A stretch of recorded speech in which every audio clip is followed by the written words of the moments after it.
Hi there, and welcome back to another one of my budgeting videos. You guys, I am so excited to do this line of credit, debt payoff journey update, whatever you want to call it. Like, all day, I've been working, I just finished. All day, I've just been like, I need to film, I need to tell you guys. I already have a video that's scheduled for January the 1st, but I'm going to bump it. It's a what I ate in the week video because I'm hoping that this one doesn't come out a rambling, chaotic mess and that it makes sense and that I can share this with you.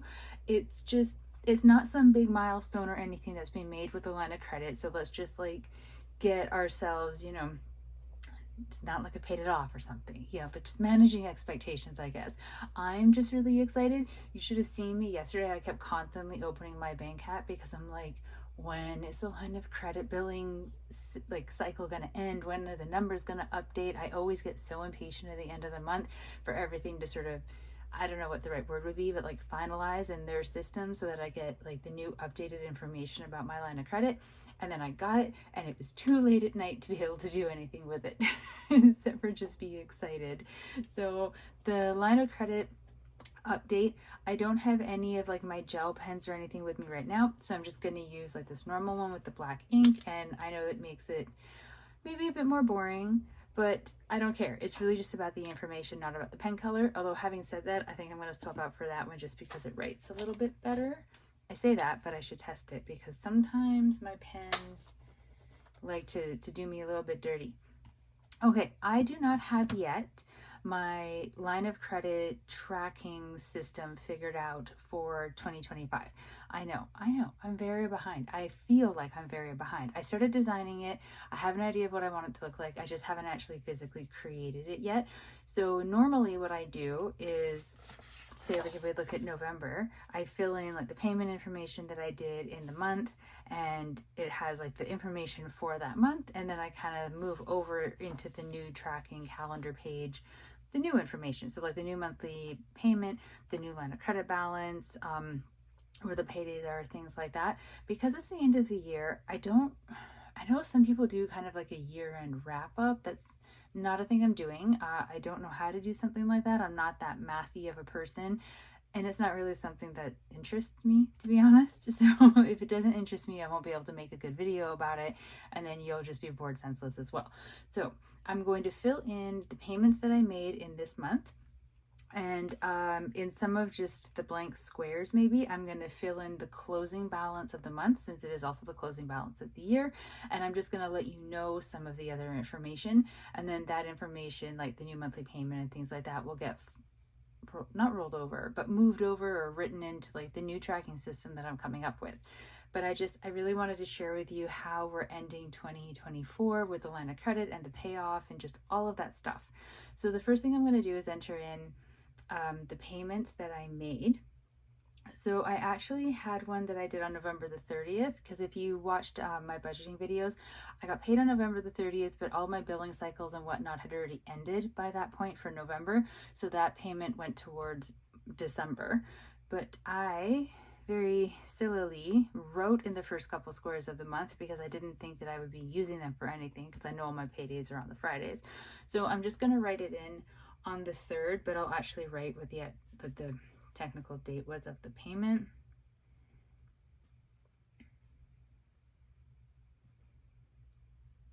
So November 3rd, I made a payment on here, or sorry, 30th, not 3rd, of $198.54. If you're new to my channel, my goal every month is every payday within the month to make the minimum monthly payment. So most months, have 2 paychecks, which means every month I double what the minimum monthly payment is for that month. Because the November 30th one was rolling over and going to be counting within December, I cut it in half because my budget, I was really tight with money for the budget that payment came from, and then I was actually also pretty tight with this one as well. So whereas I would have loved to be able to make 3 minimum monthly payments in the month of December, one for each of those paychecks, I had to be a little bit more like realistic about what my money could actually do. And so I split, like I said, these 2 paychecks. I guess technically the paycheck was up there somewhere, but I split them into half so that by the time the bill was due in December, the minimum monthly payment would be made. And I was just sort of having to be content with that. Like, I didn't fall behind, I didn't miss a payment, I just didn't make any extra movement on paying the debt down. And I actually thought, so I had payday on the 27th. I actually thought that when I did that budget, the whatever payment I made on this paycheck would actually end up going towards January. I wasn't 100% sure. I just thought that since it's so close to the end of the month, it might count towards January 2025 and not December. I was very happily wrong, and the payment that I made, this one, and this one, all counted towards December, which is why I'm so happy. So on the 13th, well, I did the budget a bit late, so technically I did the payment over here.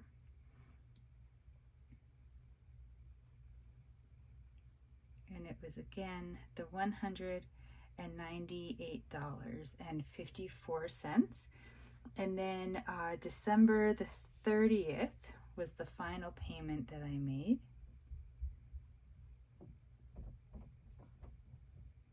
And that was $397.08. So that was the full minimum monthly payment all into one payment. So all three of these, where are they? 1, 2, 3, went towards my December statement. So where, I guess I'll just write it down here as like a end of the month closing balance maybe. So just go December.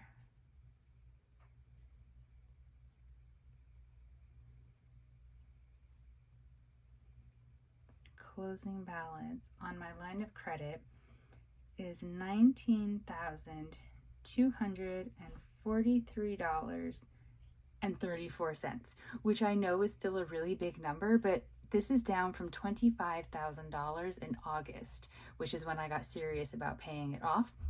So to me, that is a huge difference. I am so extremely excited about it. So let's get some math.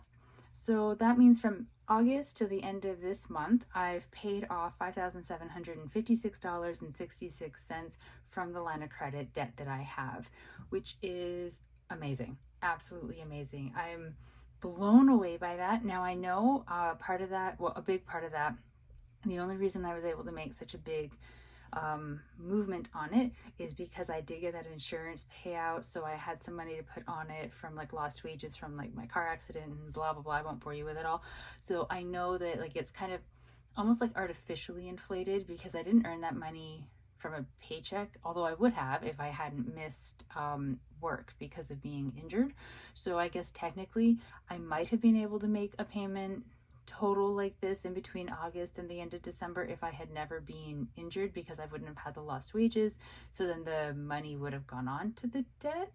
But I don't know, that's not how life panned out. Life panned out the way that it did, and so I took the majority of the insurance money and I put it onto the debt because I wanted to get rid of it, and I still very much do. So my December closing balance is $19,243.34.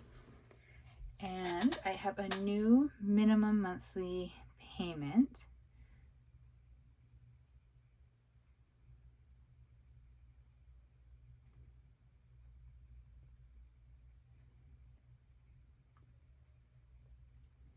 That has also gone down. So for the month of December, it was $397.08.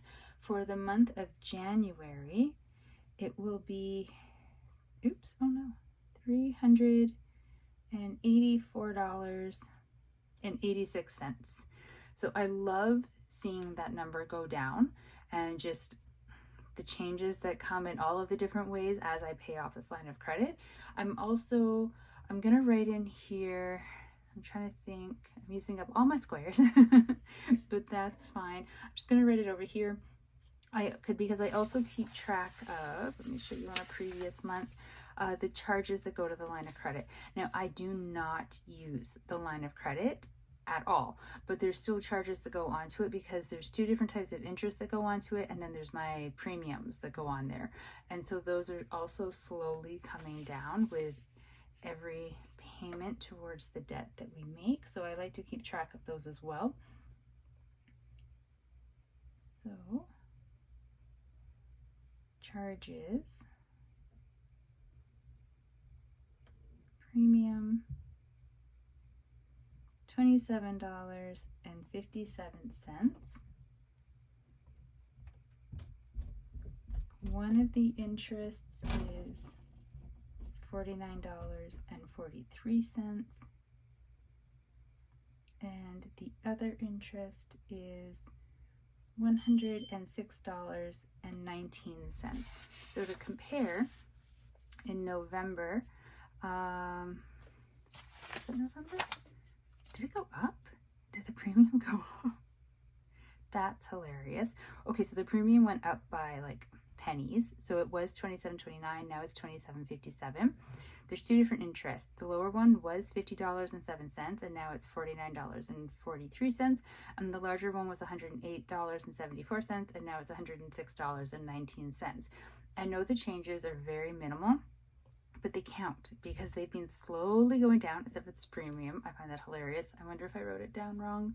Either way, they go down every month by a little bit, and that little bit adds up because like the smaller amount that gets charged on, then the less like additional debt is being added to the line of credit while I'm trying to pay it off, which means that my payments are making even more of an impact. It's just, it all adds up into a big old debt payment muddle, but it all works out for the best in the end.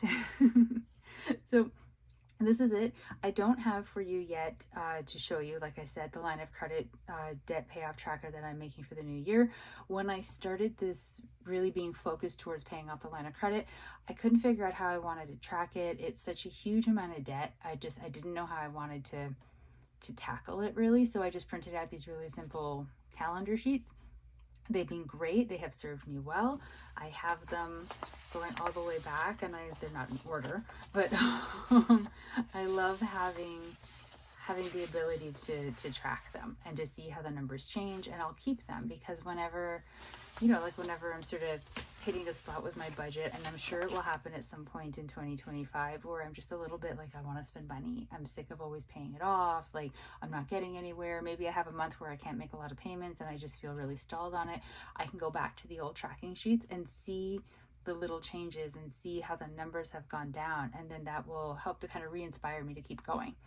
This is my theory anyways. I'm working on it. But there we go. This is my line of credit debt payoff tracking update for December. Really need to work on that title because it's long and cluttered and I don't know that it makes sense.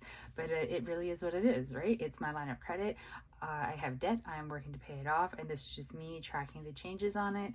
And I am so incredibly excited. And like I said, I know that it's not that I've hit some really impressive milestone.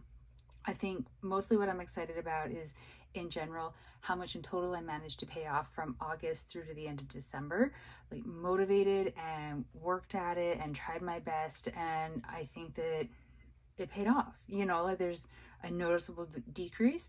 And also something that has me very excited is that the new balance is $19,243.34. Assuming nothing happens that's horrific in between now and my next payday, and I can make the full new minimum monthly payment of $384.86, and then do at least some payment in the next paycheck, like the second paycheck of January, even if something happens and I can't do the full minimum monthly payment again, as long as I can make some kind of a second payment in the month of January, the end of January, I'm going to be under $19,000 balance on my line of credit. And that blows my mind. And I think that is such an amazing thing to look forward to have as like the beginning of 2025, hitting that milestone of getting below $19,000 on the line of credit. I am very much looking forward to it, which means I am very motivated to continue on with this journey. I think half the battle when it comes to paying off debt is just keeping the motivation and keeping the excitement around it. And I most definitely have that still. So I am now going to go and bump the video that was supposed to be set to play on January 1st and have that go on the 2nd, and get this one edited and put it onto January 1st. And I hope all of you have absolutely lovely and perfect and happy and safe New Year's Eve. It is the 31st right now, so it hasn't happened yet, but it's coming up for us all, unless you're in a very different time zone from me and it's already happened for you. I don't know. I have no idea. But yeah, just have a really great night. Spend it in whatever way you like to bring in the new year. I don't think there should ever be any expectations for how you do it. It's just whatever makes you happy.